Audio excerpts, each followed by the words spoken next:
Hello. We're back in my apartment. I was going to record this week's video at the airport again.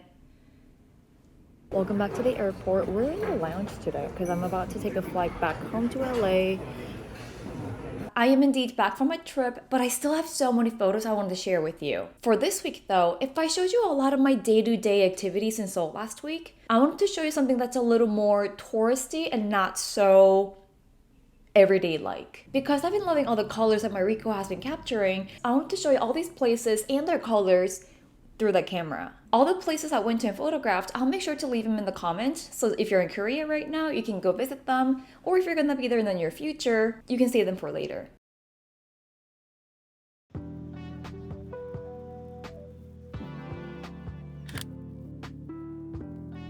If there's one thing you need to know about me, or two things, number one, I like coffee shops, and number two, I love bread. Fritz over here has multiple locations in Korea and it's a great coffee shop with amazing pastries. Out of all the locations in Seoul, I thought this was the most photogenic because of all the multiple levels it has.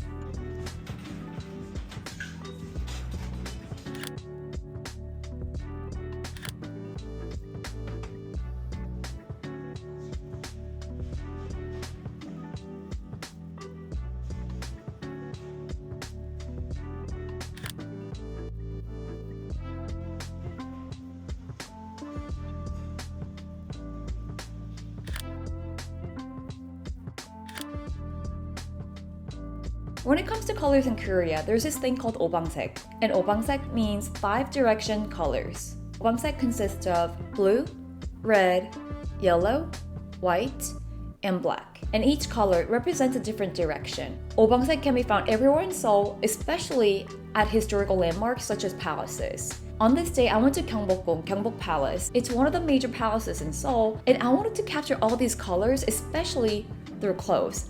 Hanbok, aka traditional Korean clothing.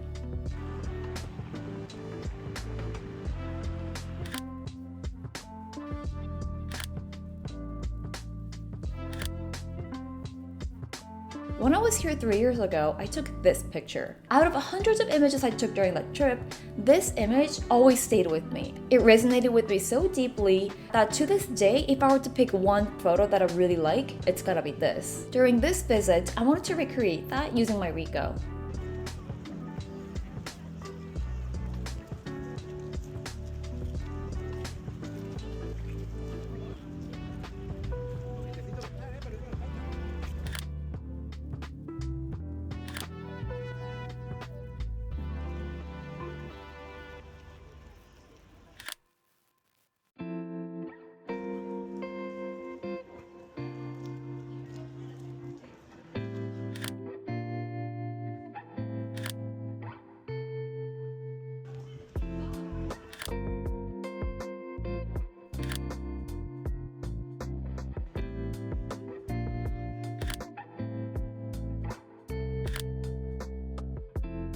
There's a place in Seoul that a lot of tourists just happen to love, and that tourist group can consist of foreigners visiting outside of Korea and Koreans either visiting outside of the country, aka me, or Koreans who reside in Korea but not in Seoul. And that is quangang Market. This place is huge. It's mainly known for its food market, but you can also do some really good thrifting and get lots of souvenirs. I've only been there once, and that was 8 years ago. But I really wanted to go there to experience the hustle and bustle of the market and share that experience with you.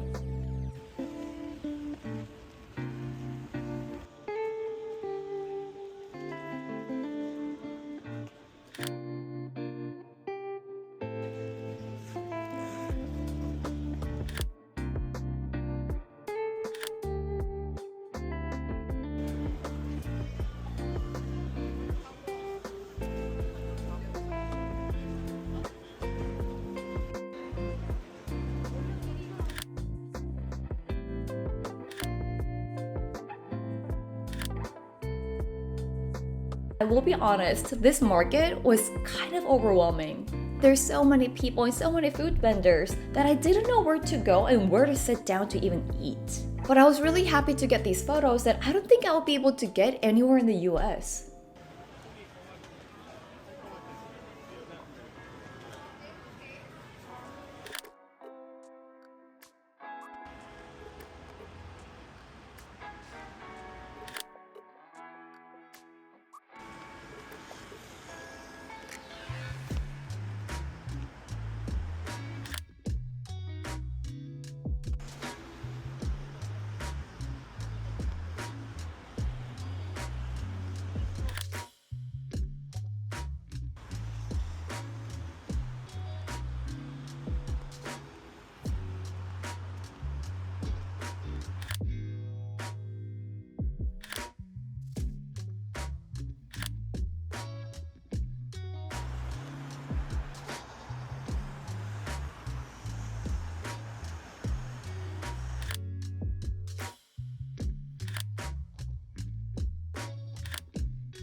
this is it from all my photos from Korea. I have so many photos from Tokyo that I was initially thinking about doing a 2-part thing, but I think I might have to do 3 parts.